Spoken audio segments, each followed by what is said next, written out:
Hello বন্ধুরা, আমি আগে একদিন তোমাদের বলেছিলাম না যে আমাদের কোনো দিনও কচুর শাক কিনতে হয় না। দেখো, আমাদের পুকুর পাড়েই কত কচুর ডাঁটা হয়েছে। আজকে এই কচুর ডগাগুলো তুলে কচুর শাক রান্না করব।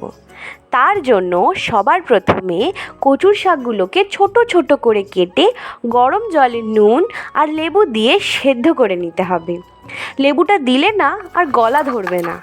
তারপরে পেঁয়াজ কেটে নিতে হবে আর শিলে আদা আর কাঁচা লঙ্কা বেটে নিতে হবে। কড়াইতে তেল দিয়ে তার মধ্যে পাঁচফোড়ন আর পেঁয়াজ দিয়ে কাঁচা বাদাম আর কাঁচা ছোলা দিয়ে ভালো করে ভাজা করে নিতে হবে। তারপরে আদা আর লঙ্কা বাটা দিয়ে তার মধ্যে হলুদ, নুন, জিরা গুঁড়ো আর সেদ্ধ করে রাখা কচুগুলোকে দিয়ে ভালো করে টানাতে হবে। কচুর শাক না একটু মিষ্টি মিষ্টি না হলে না ভালো লাগে না, তাই অল্প চিনি দিয়ে নামিয়ে নিলেই হয়ে যাবে রান্না।